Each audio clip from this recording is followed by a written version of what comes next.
If you're right just to be an American. It is March 2nd, year of our Lord 2017. Remember, we are a hyphen free, PC free zone.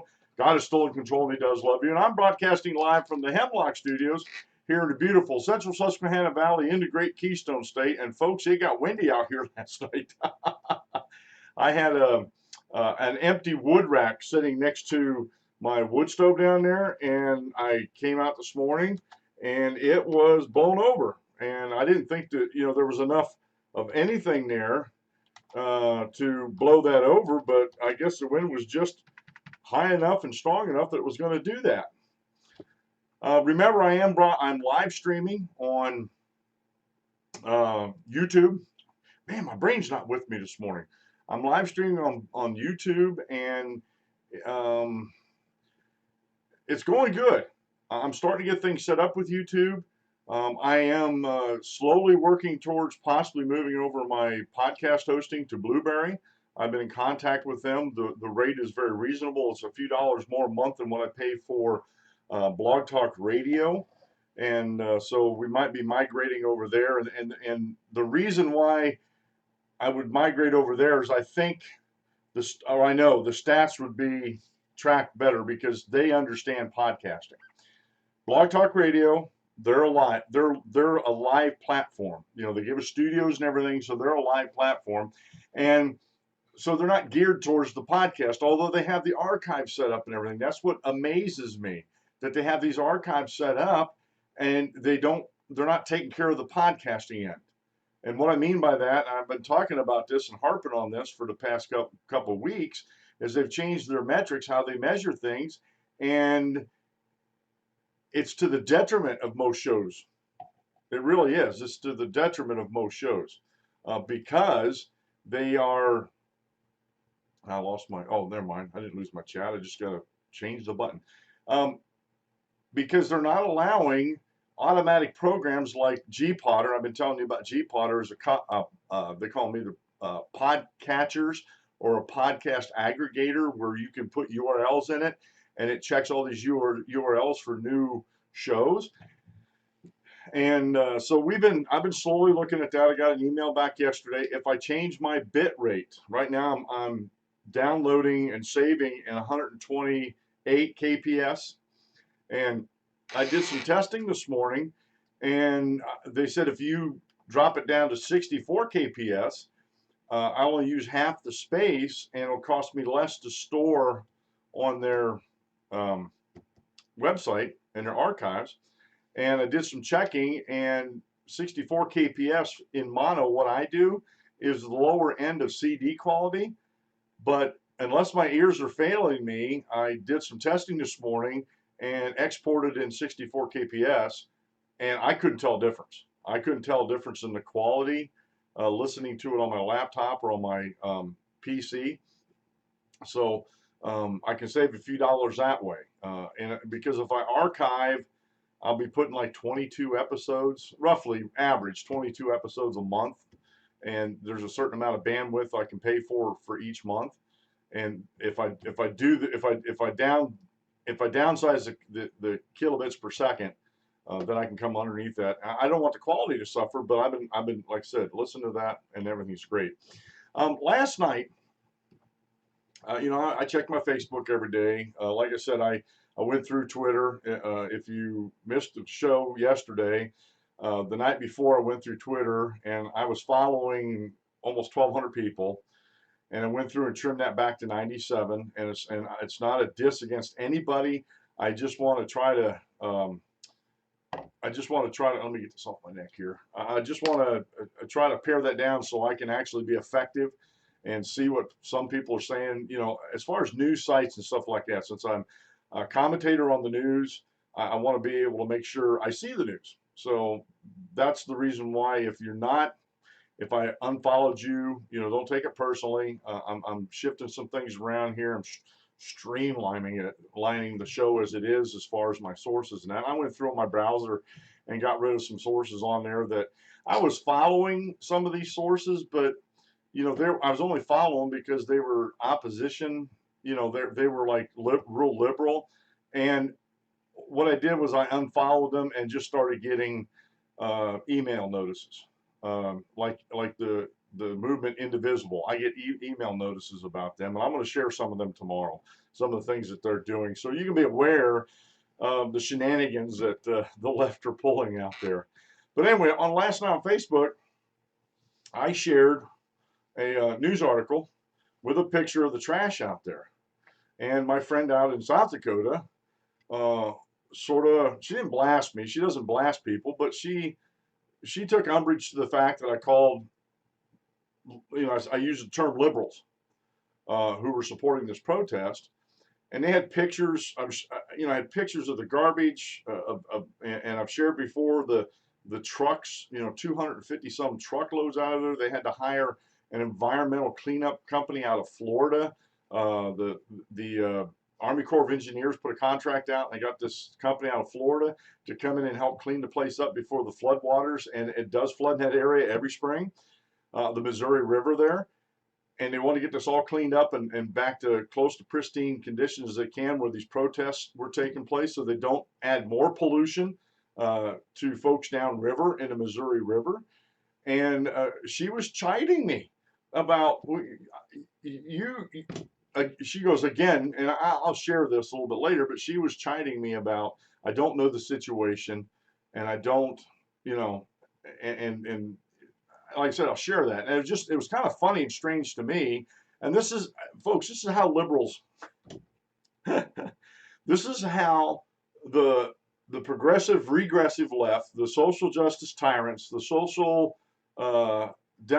socialist Democrats in our country, this is how they operate. If the government is doing something they like, they're all in. Oh, the government's the greatest thing since sliced bread or, mom's apple pie. But if the government comes out and believe it or not, folks, the U.S. Army Corps of Engineers is part of the U.S. government. Last time I checked, they didn't break off from the government. They're still controlled by the government. They put a contract out to clean up the tribe, the Standing Rock Sioux, were given money to help support the protesters, but they're using some of that to help in the cleanup. And I think some of the articles I read was the Army Corps of Engineers was going to reimburse them for that because it's not on tribal land that this happened. It's on federal land between, that's just off of the tribal land. And since I'm not there, I'm not close to the scene, and don't know anybody close to the scene, that I couldn't possibly comment on this. And she said, and then one of her comments was about, you can't believe these government sources. And like I said, I thought that was kind of ironic and hypocritical, actually. There's another name for you, hypocrite, when it comes to things like that. So we're going to talk about that. We're going to talk about the left's protest against energy today. It is, and their attack on energy. In Pennsylvania, Governor Wolf is still pushing to have a higher tax put on gas production and drilling, fracking in Pennsylvania. We've had a literal energy boom in Pennsylvania when it comes to natural gas. And I have an article from Penn Live that hit my radar yesterday, talking about there's a pipeline that's going to be going through some Amish country, and are some of these Amish farms going to be the next Standing Rock? And we're going to read the article. I'll let you know what's going on there. I'll keep an eye on that, and I hope it doesn't turn into a Standing Rock. We don't need that kind of idiocy here in Pennsylvania. I'm sorry.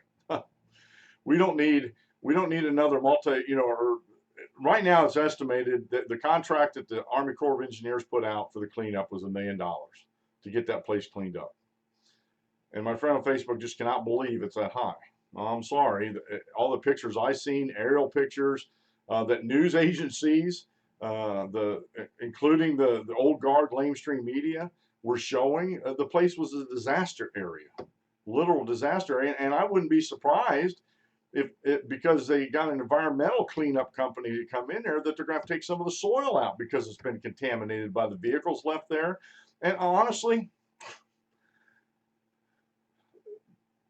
my liberal friends on the left that I've been discussing this with on Facebook, because there's more than just one, her friends have been discussing this too. I don't care what the reasons were that they left those vehicles there. I really don't care. Oh, unexpected blizzards. I'm sorry. Northern Hemisphere, Northern Great Plains, in the wintertime, you're going to get blizzards. You're going to get snowstorms. Sorry. I don't see that as an excuse. I just don't. You were not prepared to move out of the area when those storms hit.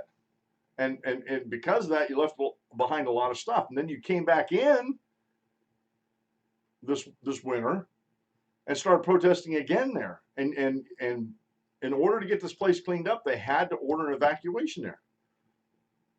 Because what would have happened? Let's extrapolate this out, and then we'll get into the rest of the show here. What would have happened if they would not have cleaned that camp up and the floodwaters came and washed it clean, but washed everything down the Missouri River? Then what would have happened? Would the left been blamed for that? Please. Please. Everybody and their brother but the left that was involved in those protests near riots over there in Standing Rock. I use that term because they were setting fires when they were being evacuated. There was people arrested that wouldn't leave. Sorry, you know, that's a good term to use. They were when you set something on fire, that's violence. They would have blamed everybody but themselves for the environmental catastrophe that would have happened downriver if they'd have washed all that garbage downriver. And so who's being the responsible adults here? The Army Corps of Engineers and other people that have their heads screwed on straight when it comes to energy policies in this country. And folks, I've said this before and I'll say it again. These people are either paid or spend millions of dollars to protest and riot these type of situations. We're talking about energy right now. You know, and I include that cost, the cleanup cost of these protests. You know, it could be multiple millions of dollars by the time it's all done with salary. If you figure in the extra time that the local law enforcement had to put in, you know, things like that, you know, that go in to figure into the cost of these things. And I still want to see an itemized bill on that because I think some of them are still a little high, but you know, we'll leave it at that for right now. If they would take their time and energy and invest it into research into, I'm going to do this, quote unquote, renewable energy, because you know what? The dirty little secret is there is no such thing as renewable energy. Now, I know how they define and use that term. Oh, well, we'll put windmills up, we'll put solar panels up. That's renewable energy. Windmills, first of all, have to be built, same way solar panels. Secondly, they have to be maintained, both of them. And thirdly, they break down if they have to be replaced, or if they break down enough or a storm damages them, they have to be replaced. So there's a front end and a maintenance cost and a replacement cost, all these things. That to me is not renewable. That is absolutely not renewable. Now, you don't have to renew the sun and you don't have to renew the wind that actually drives that. They should say the energy source is renewable. The way to harvest it is not. And really renewable, they need to come up with a different term other than renewable, because it's just the wind's there most of the time, not all the time. The sun's there most of the time, not all the time. But if they would spend their time and energy searching for an alternative energy source instead of fossil fuels, wouldn't that be a better, wouldn't their time be better spent doing that? Because I'm telling you what, you turn the spigots off the American people, whether it's natural gas to their homes or the fuel they put in their cars to be productive Americans, you're going to have a fight on your hands.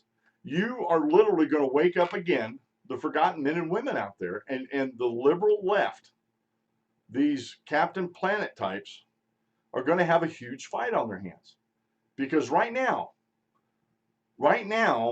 we don't have a viable means to replace fossil fuels.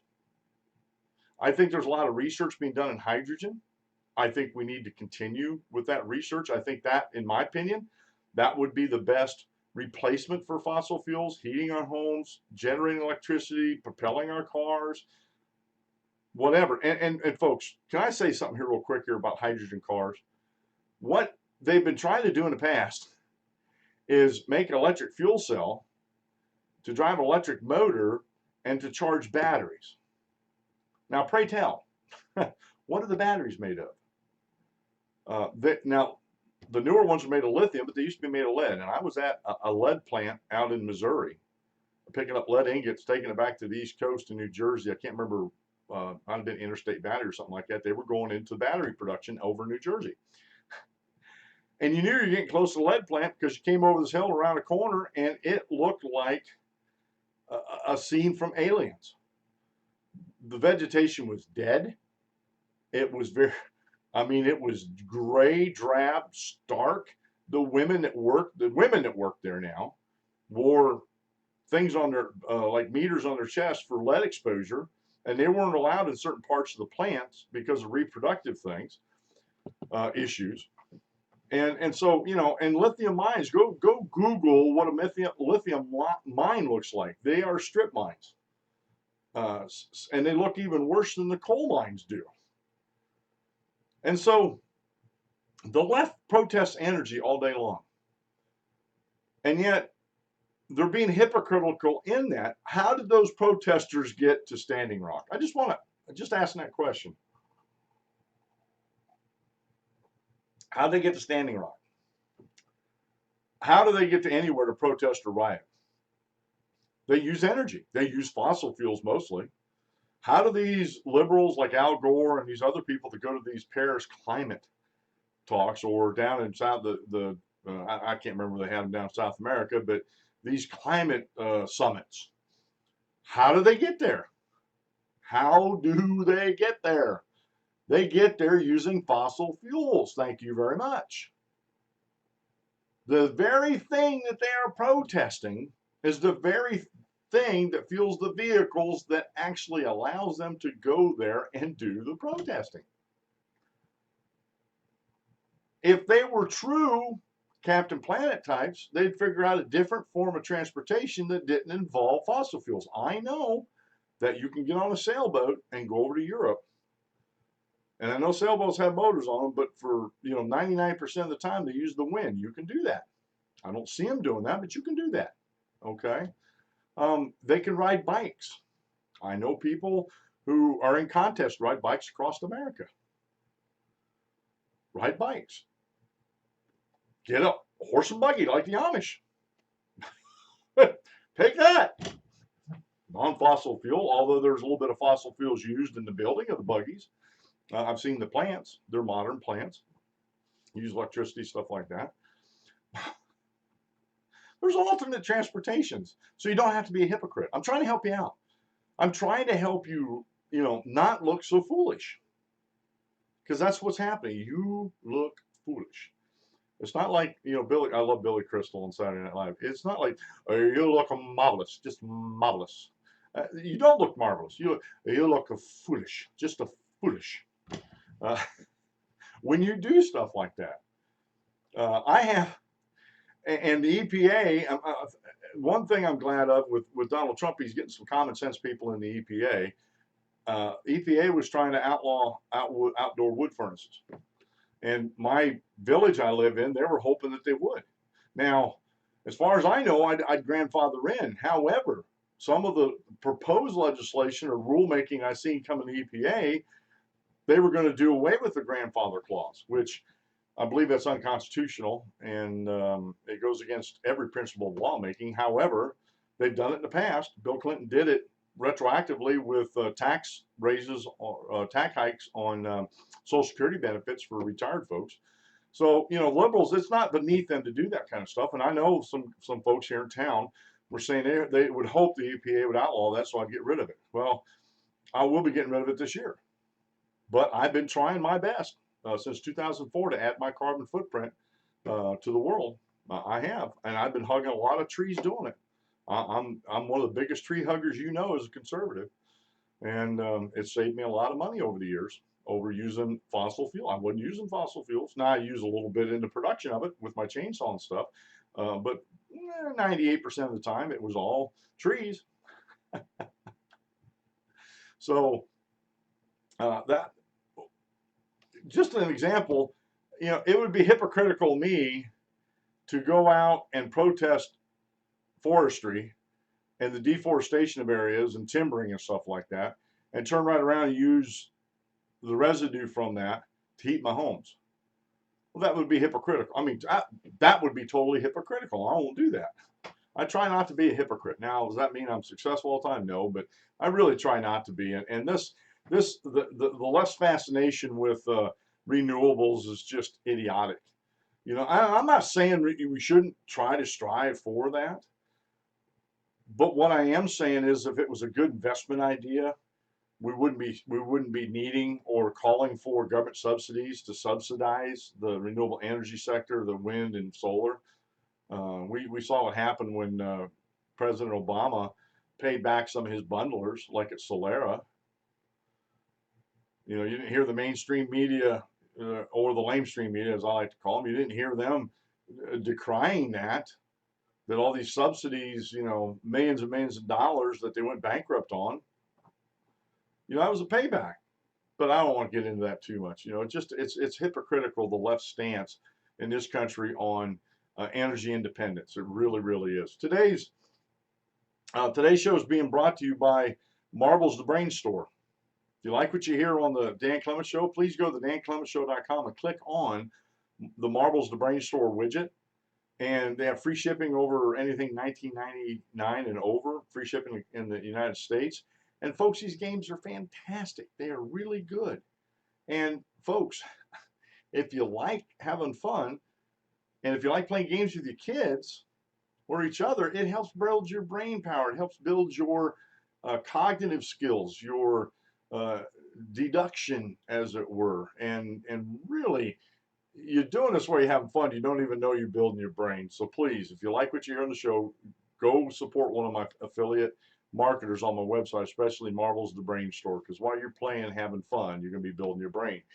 Today's daily Bible reading, I said yesterday I was going to finish up in 1 Corinthians. We were talking about love yesterday, you know, the part of 1 Corinthians chapter 13 that we call the love chapter, or should I say the love chapter. Anyway, 1 Corinthians chapter 13, starting at verse 8 to the end of the chapter, verse 13. Love never fails, but whether there are prophecies, they will fail. Where there are tongues, they will cease. Where there is knowledge, it will vanish away. For we know in part, we prophesy in part. But when that which is perfect has come, then that which is in part will be done away. When I was a child, I spoke as a child, I understood as a child, I thought as a child. But when I became a man, I put away childish things. For now we see in the mirror dimly, but then face to face. Now I know in part, then I shall know just as I also am known. And now abides faith, hope, and love. These three, but the greatest of these is love. And what I want to focus in on here, and people miss this about chapter 13, is Paul is prophesying about the coming of canon, of Scripture, of God's Word. And if you look in verse 8, he talks about, but where there is prophecies, they shall fail. Whether there are tongues, they shall cease, and whether there is knowledge, it will vanish away. And he's talking about the prophecies of the Old Testament and the prophecies of Jesus Christ through the book of Revelations, what's going to happen in the future. That'll be gone. We don't need it anymore. Why were prophecies to begin with? Real quick, prophecies were there to confirm God's word, that we can have faith in God. When He said He was going to do something, He would do it, and they would come to pass exactly how they're prophesied. The same way with tongues. Why were tongues needed in the first century? So the apostles could preach to folks that they didn't speak their language in, and the folks could hear them in their own language, so they could spread the gospel of the word. A tongue is a known language. It isn't like these charlatans today who claim to be speaking in tongues, and you can't understand them. Nobody can understand them because they're not speaking in a known language. And no matter what they tell you, of the language you're speaking in, they're frauds and they're charlatans. So tongues will cease, and it'll explain why. And then finally, knowledge will vanish away. What knowledge is he talking about? He's talking about supernaturally revealed knowledge through the Holy Spirit. That'll go away eventually. Why? Because he said, we know in part and we prophesy in part, but when that which is perfect has come, then that which is part will be done away. He's talking about when we have the full canon of Scripture, that we won't need the prophecies anymore, we won't need the tongues, and we won't need the supernatural knowledge. We'll have God's word in toto. And trust me when I tell you, I know a lot of people say, well, how do you know we have God's word? Because men compiled this. I am sure, without a shadow of doubt in my heart, I'm convinced that the creator of the heavens and the earth that put all this together and maintains it and sustains it, I think it'd be very easy for God to make sure the books that he wants in the bound volume we call the Bible, the books that we need to know his will, he made sure they got in there. I'm confident of that. I mean, why? It makes no sense to me why we would limit God in that type of ability when it comes to the canon of Scripture. And I was going to turn the light out, but you know what? It actually looks pretty good on there. So, well, you know what? I do forget to do things every now and then. I do apologize, folks. That actually looks a little better because it's not so flooded with light. Today's quote meal comes from Thomas Jefferson. He who permits himself to tell a lie once finds it much easier to do it a second time and a third time, till at length it becomes habitual. He tells lies without attending to, and truths without the world's believing him.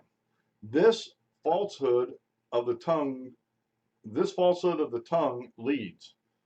And what he's saying is, we cry wolf long enough, people aren't going to believe us when we actually tell the truth. And this is what's happening in our country today with the lamestream media. They have been telling so many lies, especially in this last campaign, really came to light.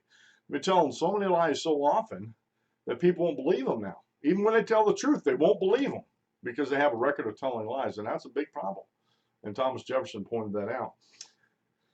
We have a short Bible lesson here from Ben Gesselbach, why it's so important to sing together.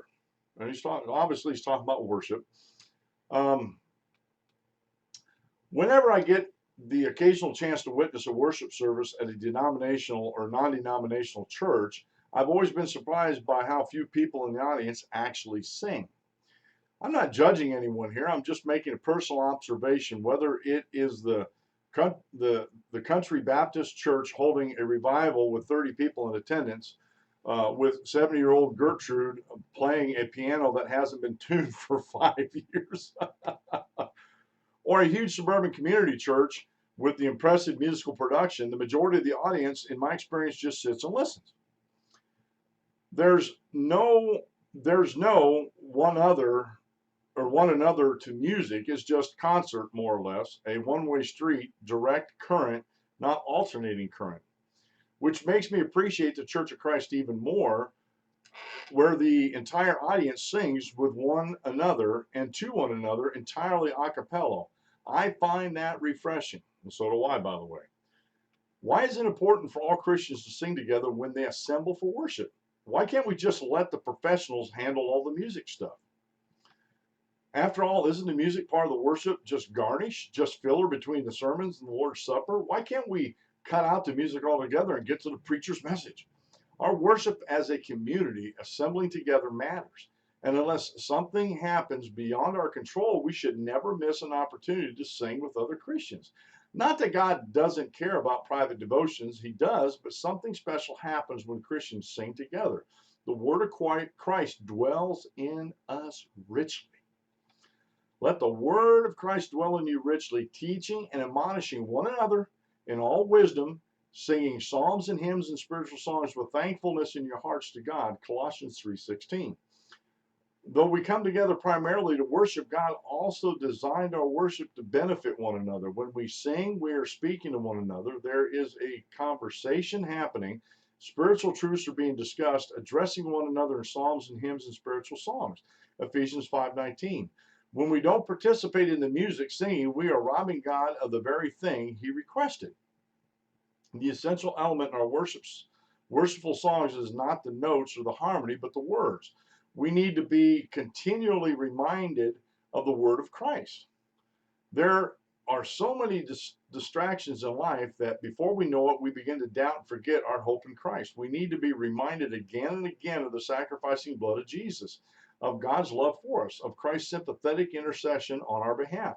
The gospel is taught through preaching, teaching, reading, and in our day-to-day interactions with fellow Christians. But Colossians says we're also taught when we sing songs and hymns together. Our corporate worship is when we are basking in the message of the gospel. When we sing to God, we are also speaking to one another, reminding our children, the unconverted, the weak, the discouraged, the suffering, of all the reasons why God is worthy of our worship. Start singing with specific people in mind. Next time you sing in Christ alone, think of someone in the congregation who was overwhelmed with guilt over sins that they have recently committed. When you sing peace, perfect peace, think of someone recently widowed or anxious about a medical procedure. When you sing love one another, think about the people who may be harboring hard feelings towards someone else. When you sing yield not to temptation, think about members who have specifically asked for prayers and helped to overcome struggles in life. Music encourages and reinforces the word of Christ in a way that preaching can't. When we sing, we're repeating potent words and powerful imagery, making the truth more memorable. It's about meditating and chewing on the words. Words still matter, thus we must sing songs filled with a rich, sound theology. We want the word of Christ to dwell richly within us. When our mere animalistic sense becomes the basis for what we call meaningful worship by a great band, special effects lighting, or emotional preaching, we are exchanging true worship for something second rate. There's a better way to make worship meaningful. Everyone singing from the bottom of their hearts to God and one another. And it is. I have been to non-denominational and denominational services. I grew up in the denomination, the Catholic Church. I've been to other invited and went, to see what was going on. Basically, even after I became a Christian, I was actually invited to preach at a Methodist church until they seen the message that I wanted to preach. They wanted to peruse the sermon I was going to preach to them, and it was going to be a gospel sermon. I was going to preach the gospel to their congregation, and they decided to disinvite me because it wasn't according to the Methodist ideology and the Methodist canon of salvation, although it was scriptural. But it's very, very important that we sing together. I get not more, but I get a lot out of singing together because I do focus on the words, and I focus on that we're singing these words together, and it is a powerful imagery. And I don't focus on, I know some people get caught up in this, I don't focus on the quality of the singing. I focus on the quantity. If a guy can't carry a tune across the room, I don't care, because he's singing. He's singing his heart out for God. And trust me, folks, it's hard to sing when someone's doing that, but it warms my heart that they're trying it and that they're singing and praising God in all that they do.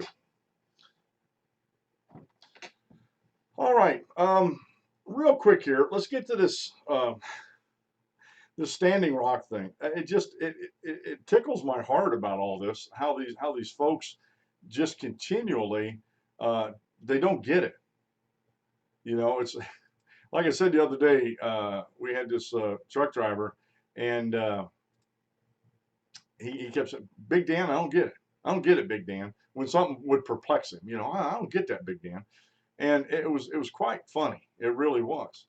But I was sharing a picture, and it was from Turning Point USA. Of course, I get accused all the time. Well, these aren't actually, look at the sources on that. These aren't actually news sites or news sources. And I'm like, I don't consider myself a news site, but I do commentate on the news. And there's a lot of people out there that commentate on the news. They make comment and they analyze the news. And there's nothing wrong with that. And if someone does that and has the right analysis with references and stuff, I don't mock it and say, well, that's not part of the news, And I said, what do you want me to do? Use CBS, NBC, CNN, all these fake news outlets, the New York Times? I'm not going to do it. And they get frustrated and mad at me. But anyway, I was using this. It was someone put this together. Turning Point USA did. It says it cost taxpayers $1 million to clean up Dakota Pipeline protest area. And my comment when I shared that, I've been following this story, and liberals are blaming the mess on weather and law enforcement. And they are. That's exactly what they're doing. Well, my friend who lives in the South Dakota, about 6 hours away from this area, her first comment to me, Dan, have you ever spoken with anybody who's been there, been involved there, covered the story on the ground, been a witness to the work? Where are you getting your information? Now, right there, she's trying to put qualifiers on there. If I haven't been there, I can't commentate on it. Even though I've seen aerial photos and news coverage on One American News Network, articles on CNS News, which are very credible news sources. I've seen these. I've seen actual clips from local news, and I'll get into that just in a second here.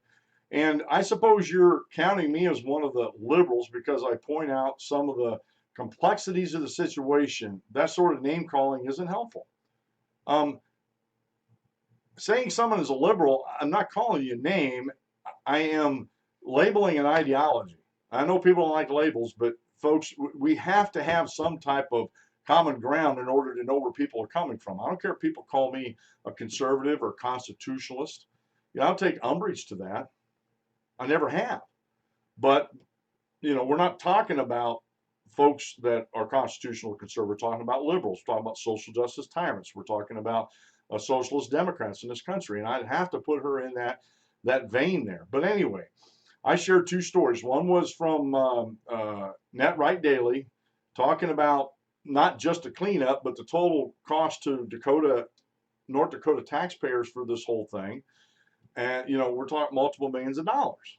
Okay. And then the next one I actually shared, and I could have shared one from Breitbart. If I'd have shared the one from Breitbart, they'd have lost their collective minds.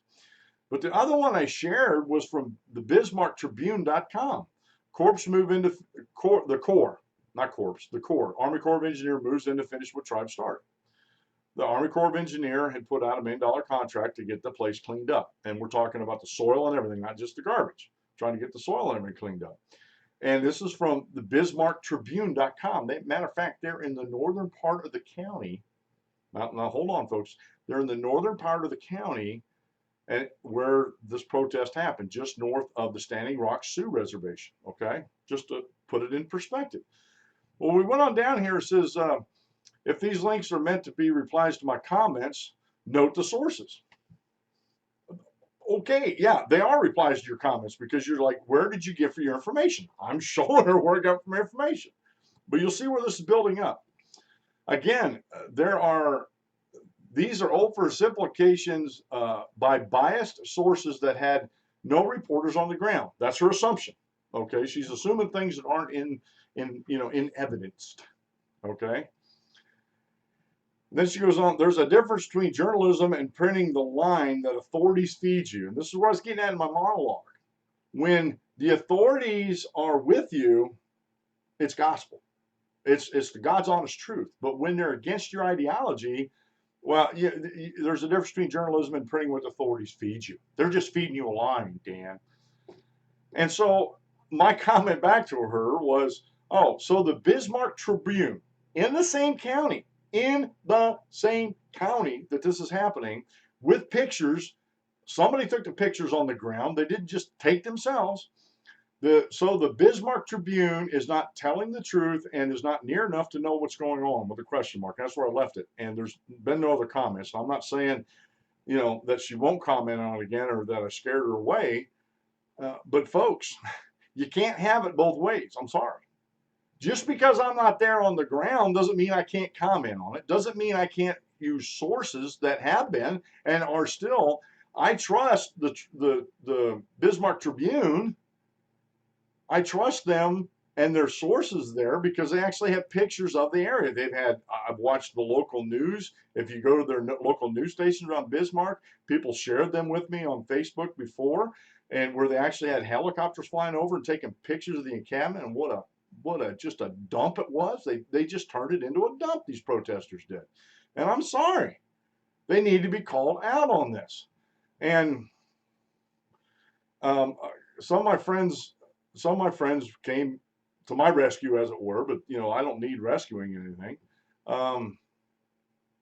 It is also Minnesota, which is the next door neighbor, a CBS local station, same things. My buddy, another friend of mine, Dave, I think he lives up in Minnesota or Michigan. He shared this. So CBS News.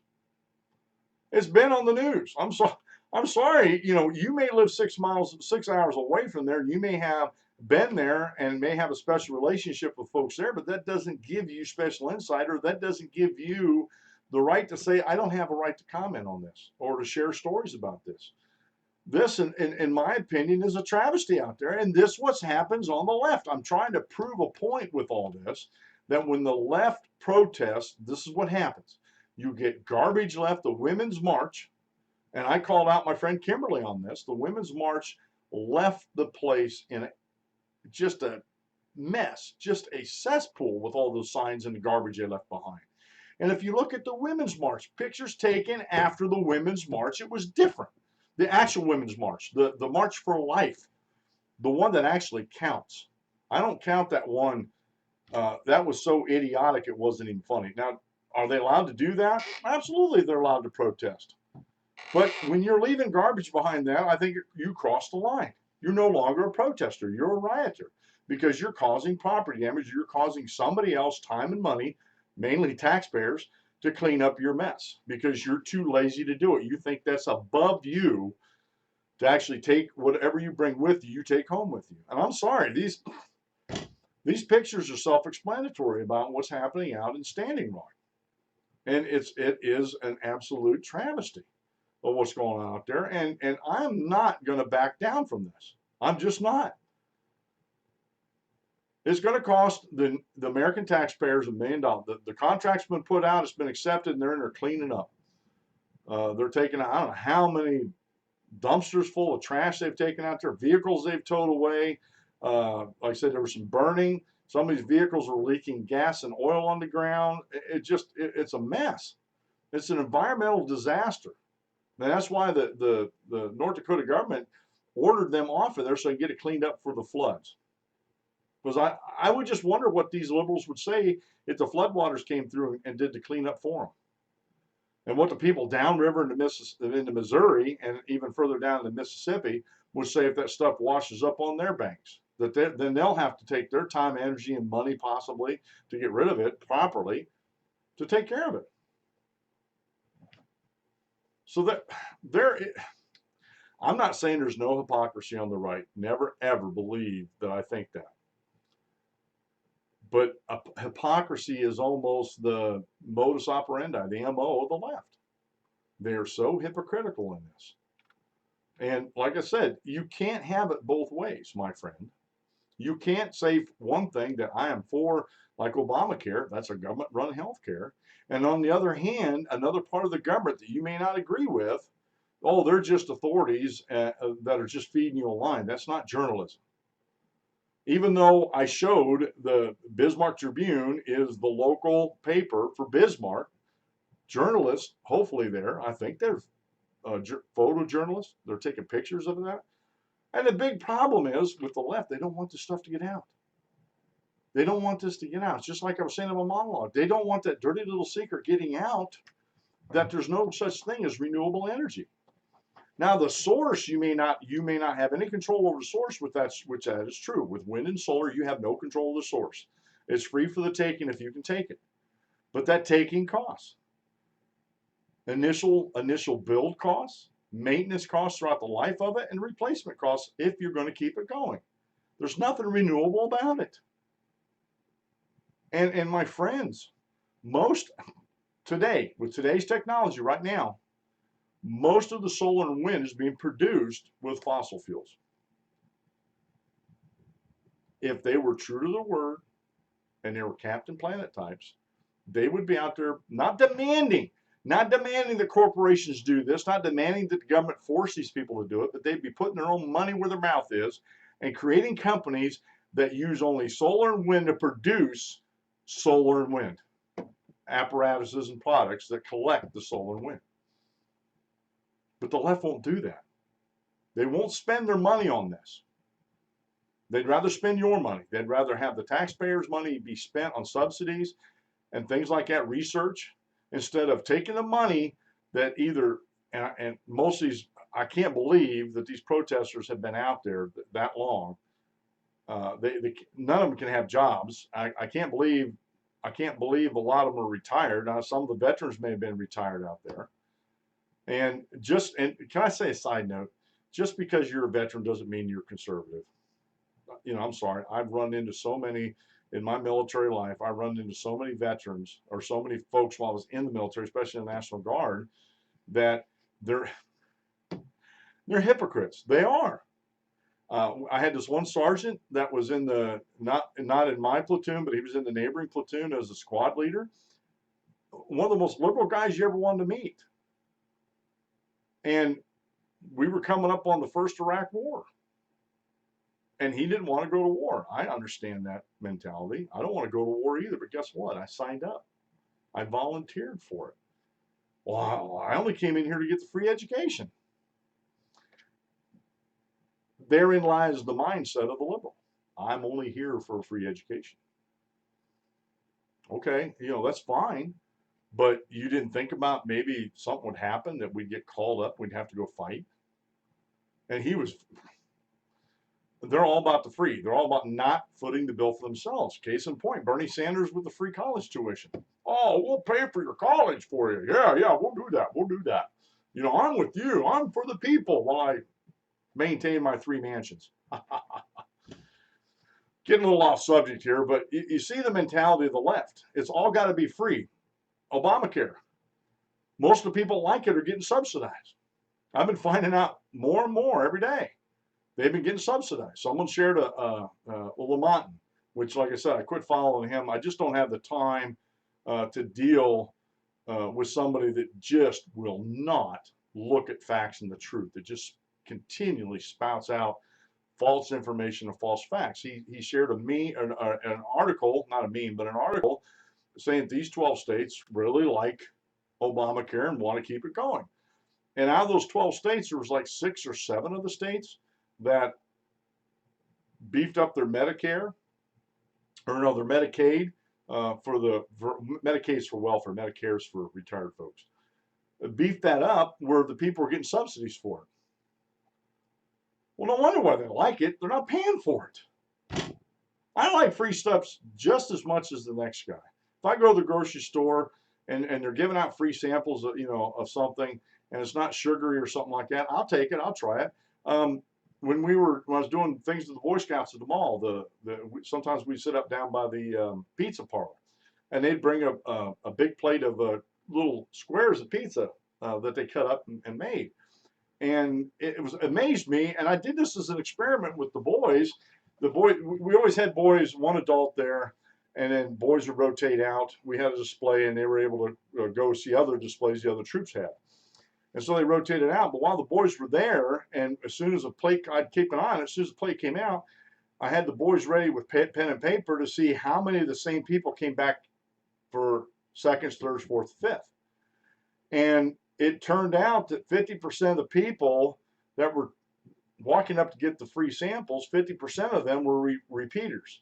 And some of those repeaters were back 4, 5, 6 times.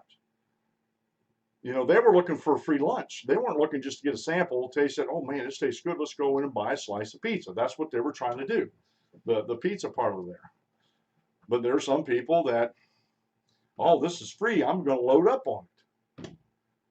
It's a mentality. It is a mentality. And it's just like me. Real quick here before we get, finish up the show here. I got about 11 minutes. Yesterday, me and my wife got together and we talked. And today I turned in my resignation officially for me quitting work at Mohawk Flush Doors.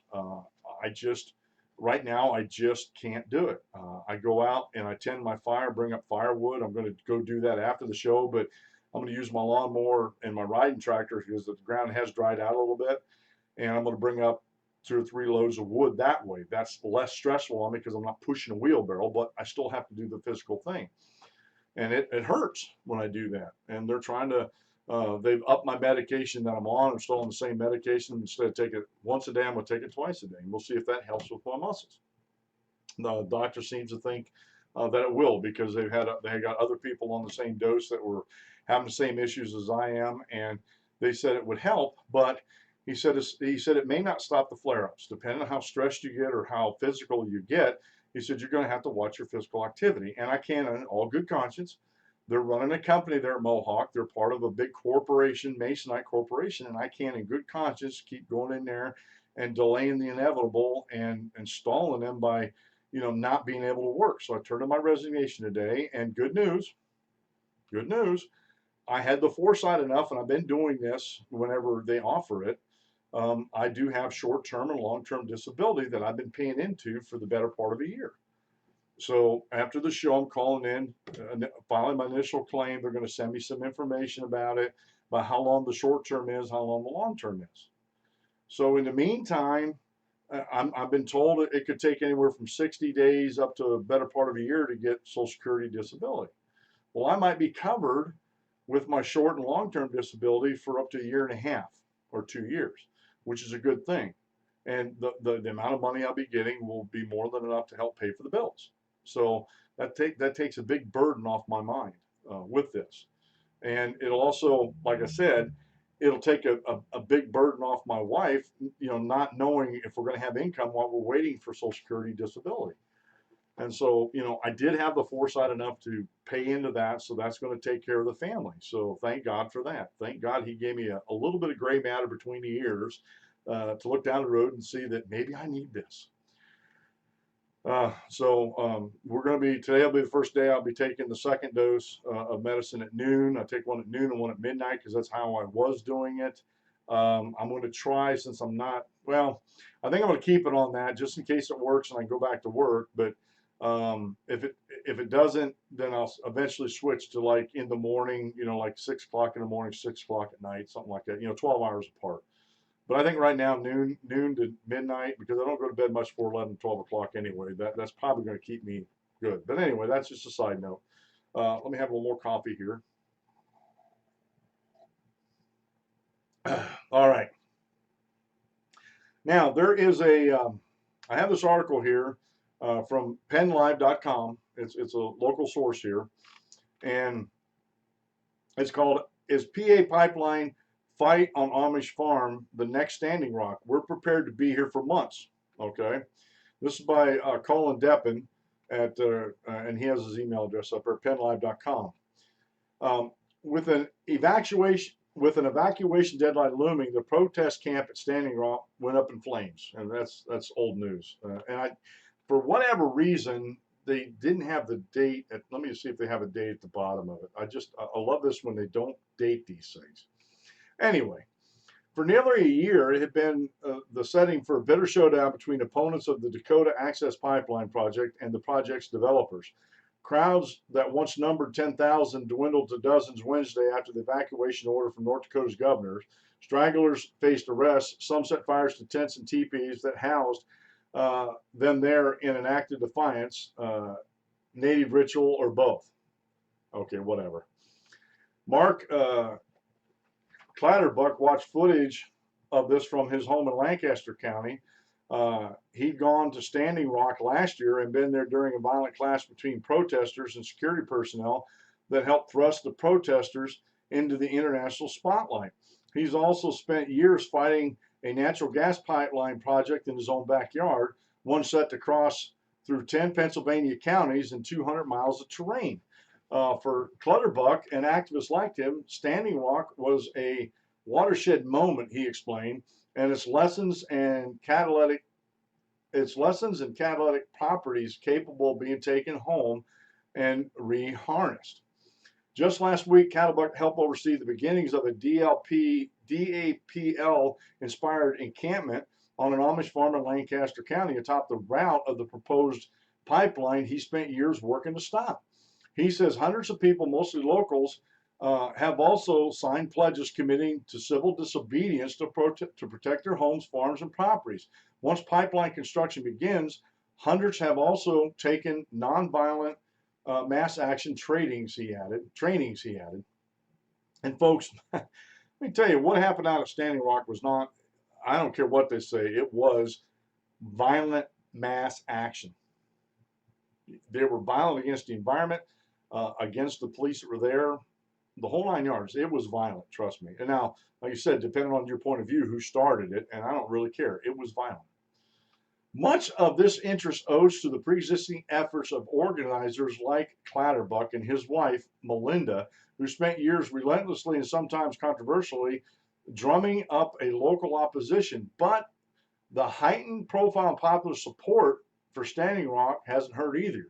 I don't know where they're getting this thing about the popular support. Now, among liberals, yeah, it's very popular, but I think the vast majority of the forgotten men and women in this country, it's not very popular.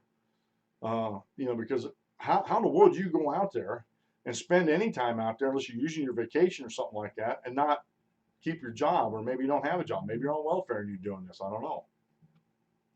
Standing Rock showed communities all over the country that this is what it could look like.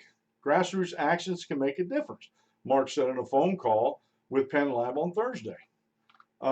It won't take much effort to tear the wood, what they're talking about here. There's a photo in there about people building buildings over the proposed route, and it won't. This is our yard. Pipeline opponents build structures to block the $3 billion Atlantic Sunrise project. Okay, it won't take much effort to tear down wooden structures down, but pipeline opponents hope the stands will be for local point of a protest and could draw hundreds, possibly thousands, to Lancaster County. And with I pity the poor people that have to work in Lancaster County. I used to have to drive through there in my truck, and I tell you what, it is horrible traffic-wise getting through that area because it's so built up. And you know what? Those dumb Dutchmen out there aren't going to take much to that. With all affection, I call them dumb Dutchmen. The Dutchmen in Pennsylvania, especially Lancaster County, are not going to put up with that very long. They're really not.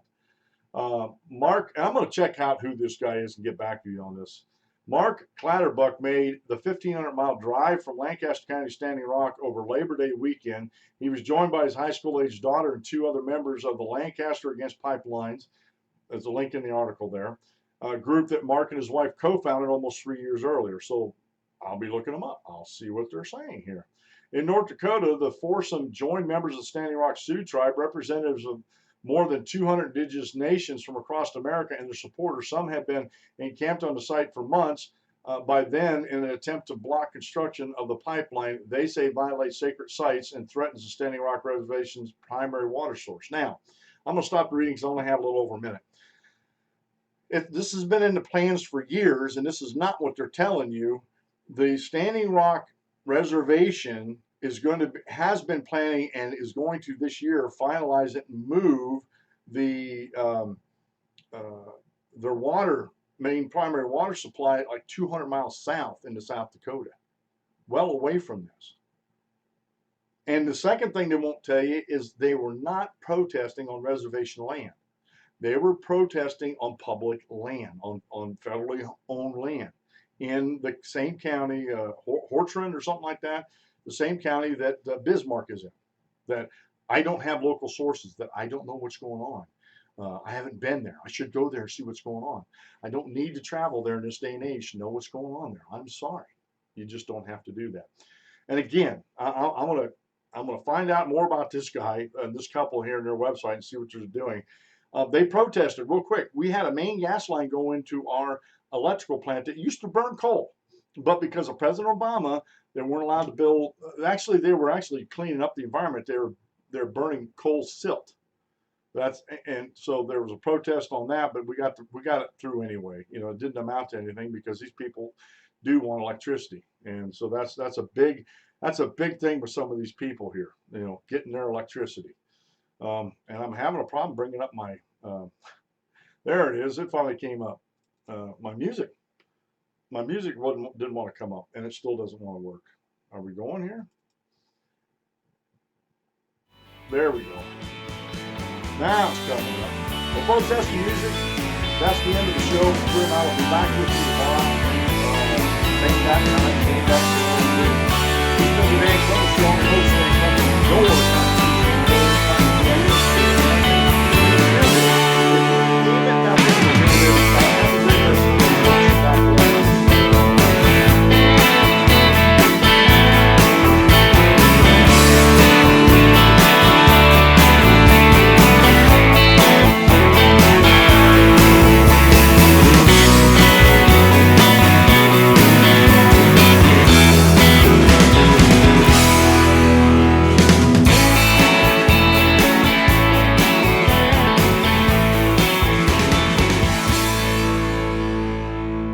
Thank you for using Blog Talk Radio. Goodbye.